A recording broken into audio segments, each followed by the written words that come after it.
గృహాల మీద వేయకుండా మొత్తం కూడా భరించింది ఆనాడు తెలంగాణ ప్రభుత్వం అధ్యక్ష. 12,718 కోట్ల అదనపు భారాన్ని కూడా మోసినాం. ఇవాళ అప్పులు మాత్రమే చెప్పి ఆస్తుల గురించి చెప్పకుండా తప్పించుకుంటామంటే కుదరదు అధ్యక్ష. నేను అడుగుతా ఉన్నా అధ్యక్ష, ఈ ప్రభుత్వాన్ని మాకు దృఢమైన చిత్తం ఉంది. మోటార్లకు మీటర్లు పెట్టం అని తెగేసి చెప్పినాం. అదనంగా 25-30 వేల కోట్లు నష్టం వస్తున్నా తెగేసి గట్టిగా నిలబడ్డం. రైతులకు అన్యాయం చేయమని చెప్పినాం. ఈ ప్రభుత్వం ఆ మాట మీద నిలబెడతదా లేదా మోటార్లకు మీటర్లు పెడతదా చెప్పాలని చెప్పి కూడా నేను గౌరవ ముఖ్యమంత్రి గారిని కోరుతా ఉన్నా. రాష్ట్రంలోని రైతులందరి పక్షాన కూడా తప్పకుండా ప్రశ్నిస్తా ఉన్నా. ఉచిత విద్యుత్తును ఊడగొట్టే పన్నాగాన్ని ప్రతిఘటించిన అధ్యక్ష. నేను ఒకటే కోరుతా ఉన్నా, కొత్తగా వచ్చిన ప్రభుత్వం ఒకటి కోరుతా ఉన్నా అధ్యక్ష, విద్యుత్ విషయంలో 3 గంటల కరెంటు, 10 HP మోటార్లు, ఆ మాటలు వినవద్దనే కోరుకుంటున్నాం అధ్యక్ష. 24 గంటల కరెంటే ఉండాలని కోరుకుంటున్నాం. వ్యవసాయానికి 24 గంటల కరెంటే ఉండాలా, గృహాలకు 24 గంటల కరెంటే ఉండాలా, పరిశ్రమలకు కూడా మళ్ళీ పవర్ హాలిడే ఇచ్చే దుస్థితి రాకూడదని కోరుతా ఉన్నాం.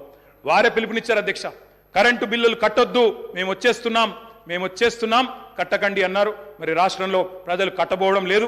మరి వెంటనే మీరు గృహజ్యోతి కార్యక్రమాన్ని ప్రారంభించి మరి ఆ ఇచ్చిన హామీని కూడా నెరవేర్చాలని చెప్పి కూడా నేను కోరుతా ఉన్నా అధ్యక్ష. వ్యవసాయం విషయానికి వస్తే అధ్యక్ష, ఆనాడు మీకు తెలుసు అధ్యక్ష, ఎండిన చెరువులు, ప్రాజెక్టులు కట్టలేదు, రకరకాల అవస్థలు.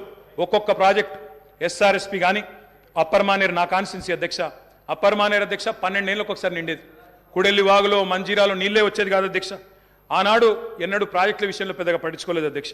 మరి ఇక నేను మళ్ళీ ఎక్కువ మాట్లాడినాను అంటారు అధ్యక్ష. నేను దాని జోలికి పోను. ఆ రోజు కాంగ్రెస్ పరిపాలనలో పరిస్థితి ఏంటంటే అధ్యక్ష, కొంతమంది రైతులది వాళ్ళ ఇంటి పేరే ఆఖరికి వ్యవసాయంలో వచ్చిన ఛాలెంజ్ల వల్ల వాళ్ళ ఇంటి పేర్లే మారిపోయిన పరిస్థితి. నల్గొండ పక్కకు మూషంపల్లి అని ఒక ఊరు ఉంటుంది అధ్యక్ష. ఆ ఊరిలో రామరెడ్డి గారు అని ఒక పెద్ద మనిషి, పాపం ఆయన 54 బోర్లు వడక ఆఖరికి ఆయన ఊళ్ళో ఆయన పెట్టిన పేరే బోర్ల రామరెడ్డి. బొక్కబోర్ల పడ్డ రామరెడ్డి, బొక్కబోర్ల పడ్డ వ్యవసాయం, బోర్ల రామరెడ్డి ఆయన ఇంటి పేరు అయిపోయింది అధ్యక్ష. అది ఆనాడు పరిస్థితి అధ్యక్ష, చుక్క నీరు రాని పరిస్థితి. అదేవిధంగా అధ్యక్ష, మా శ్రీధర్ బాబు గారికి తెలుసు, ఆయన మంత్రిగా ఉండే ఆనాడు, నేను ఎమ్మెల్యేగా ఉంటే 2009-10లో. ఆ రోజు అధ్యక్ష వెంకటాపూర్ అనే ఊరు, ఎల్లారెడ్డిపేట మండలం, ఒక దళిత రైతు మునిగే ఎల్లయ్య అనే రైతు ఎరువుల కోసం లైన్లో నిలబడి సొమ్మసిల్లిపోయి అక్కడే మూర్ఛ వచ్చి మరణించిన పరిస్థితి. ఇది నేనేం వక్రీకరిస్తలేను, ఏం వేరే చెప్తలేను అధ్యక్ష, ఉన్న వాస్తవాలే చెప్తా ఉన్నా. ఆ రోజు మీరు మంత్రిగా ఉన్నారు అధ్యక్ష. ఇట్లా ఎన్నో ఉన్నాయి అధ్యక్ష. వారి పరిపాలనకి మా పరిపాలనకి తేడా ఏంటంటే అధ్యక్ష, ఒక సంవత్సరం కిందట మా సురభి వాణీదేవి గారు ఎమ్మెల్సీ ఎన్నికల్లో నేను ప్రచారం చేస్తూ ఉంటే అధ్యక్ష, ఒకరోజు కాలేజీల యాజమాన్యాలతో మీటింగ్ పెట్టినప్పుడు అందరు యాజమాన్యాలు వచ్చినారు. వస్తే నేను కొద్దిసేపు ఉపన్యాసం చెప్పి మేము బాగా పనిచేస్తున్నాం, మాకు ఓటేయండి అని చెప్పి పొద్దున బ్రేక్ఫాస్ట్ మీటింగ్, వాళ్ళందరూ చాలా గంభీరంగా ఉన్నారు సార్. గంభీరంగా ఉంటే నాకు అనుమానం వచ్చింది, వీళ్ళు ఓట్లు వేస్తారా లేదా ఏం సంగతి అని చెప్పి అక్కడ పెద్ద మనిషి దగ్గర పోయి అడిగినాను సార్. అయ్యా పెద్ద మనిషి, మరి మీరేం సార్ ఇంత సీరియస్గా ఉన్నారు, ఓటు వేస్తారా లేదా అని అడిగిన. ఆయన అన్నారు, ఒక్క నిమిషం మైక్ ఇస్తారా నాకు అన్నారు. తీసుకోండి అని చెప్పినాను సార్. ఆయన పేరు అధ్యక్ష, ఆ పెద్ద మనిషి పేరు కృష్ణారెడ్డి గారు. మన ఐతవోలోనే ఊరు, మన మహబూబ్ నగర్ జిల్లా, పూర్వ మహబూబ్ నగర్ జిల్లా, ప్రస్తుత నాగర్ కర్నూలు జిల్లా అధ్యక్ష.